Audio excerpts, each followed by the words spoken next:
Okay, remember the last video says I just got started with quail. Well, I have since hatched out 38 of the Texas A&M quail. Did not have a camera at the time it was working. Anyway, they're out in the quail house, and I have also have 44 eggs in lockdown now in this incubator. This is day 15, and they should start hatching Thursday. So they're in lockdown until Thursday. And we'll go out to the quail house in a moment and take a look at the Texas A&M. And also, we just put a 54 of the Celadon, I believe it's called, eggs in the incubator on this other one that we're going to hatch out in another 16 days. They've been in here a couple of days now, so everything is looking good and running good. So I'll keep you up to date on the Celadon eggs, and also these browns, jumbo brown eggs. These are what these are in this lockdown. That should hatch off Thursday. But we're running a constant 100 degrees temperature on this. So, and we got a good humidity reading of about 65. So let's go out to the quail house now and take a look at the Texas A&M that we put out there. Okay, let me get this door unlocked and we'll take a look at the quail.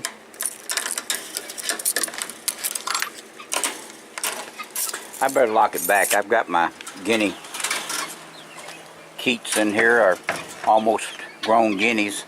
They're doing pretty good. Let me latch this. But we hatched out 7 of the guineas, and we've got them in here, and they're not too terribly wild, but you can't really get real close to them, but they do come up pretty close at times. So let's look in the quail house.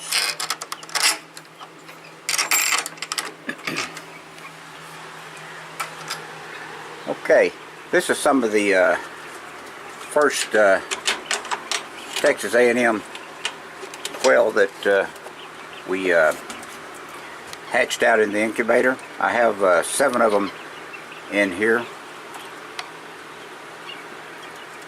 and I got to get some new water lines run so they can have constant water, but I change their water about twice a day, 2 or 3 times a day, depends on how they do. I also put them in a little box in there with some sand in it that they enjoy, but they're looking good. The others go over here on the other side. We got 3 jumbo browns that we hatched out, and then we still do have some more Texas A&M quail in here, so they're doing good also. But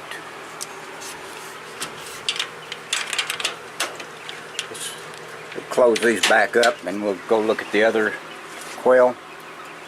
They don't really try to come out of the pen when it's open. They do like to show off sometimes. Okay, I've got 2 more quail cages here, that one over there and this one. Got these split up until they get a little larger, then we'll move them about. They also have a little sandbox over to the side, and these are just a little bit wilder than some of the other quail that we've got, but they're not too bad. They're pretty easy to get along with. But I do have one in here that is really a crybaby, but All right, be still. But these, he gets a little bit upset when you catch him. That's him, and you let him go there. He's all right. You also have these that are in here. Okay. I've got 17 of these in each of one of these last two cages.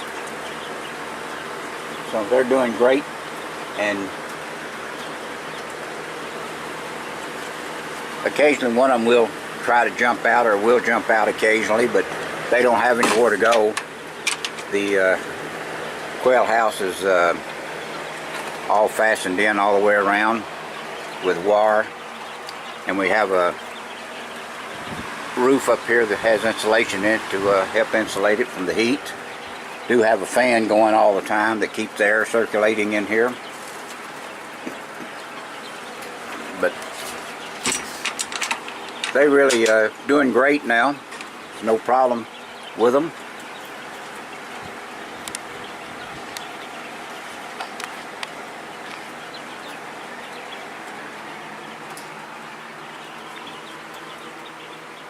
I hatched out 4 of the guineas one day, and lost one of them, so I actually got 3 out of that bunch.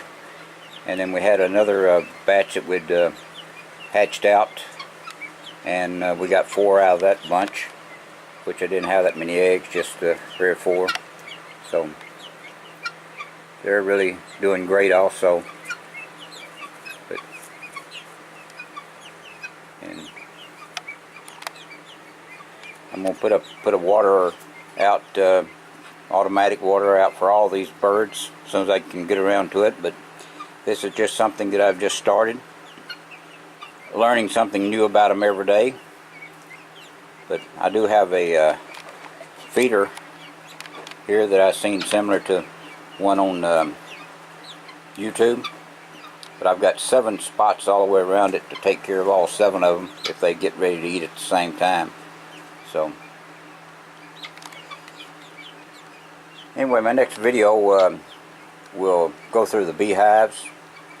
But let's go out to the beehives and just take a look at them right now, then we'll go through the beehives on the next.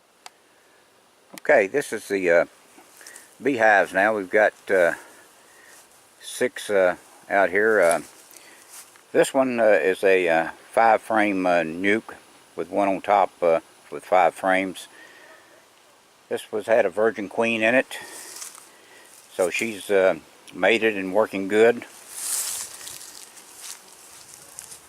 This is another one of my bigger hives that has a bee weaver queen from Navasota in it.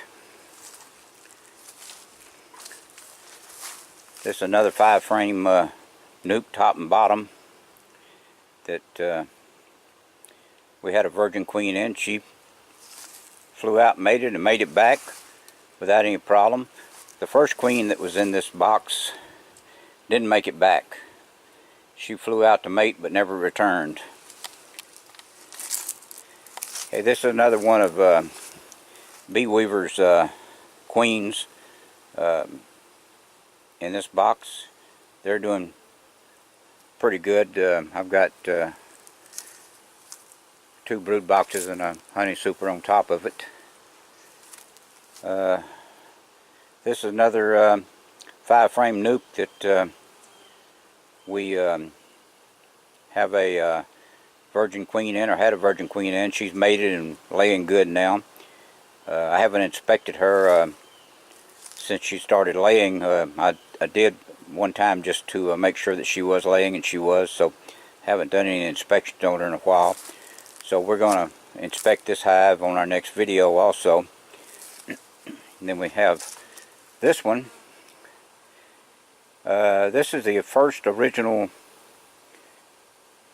hive of bees that I started with a little small swarm. Of course, it's not the original bees that we started with. It's where I started out with the original swarm that I trapped down on the lease property.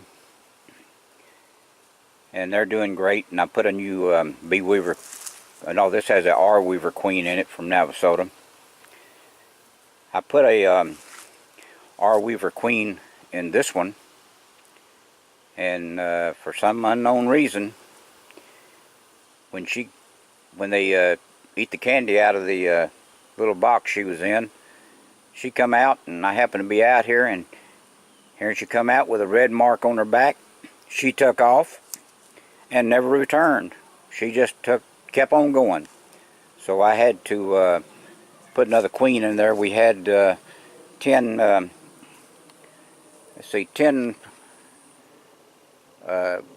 queens that were started in this little 5-frame nuke. So I put 3 in it, or 4 in it, 3 in that other nuke down on the end, and 3 in this 5-frame nuke. So we wound up with 3 queens, and all 3 of them have mated. But this hive on the end gets pretty nasty at times for some reason. Have no idea. But they're not all that bad. Just got to learn to work with them. Learn when to mess with them and when not to mess with them. Okay, our next video we'll go through at least these 5-frame nukes. I may not necessarily really be looking for the queen, but I will be looking at her brood pattern, see how she's laying, and the same thing for all 3 of the 5-frame nukes. Okay, appreciate it. Thank you for watching. And we'll get back with you on an update on the quail, and also we'll check out these bees.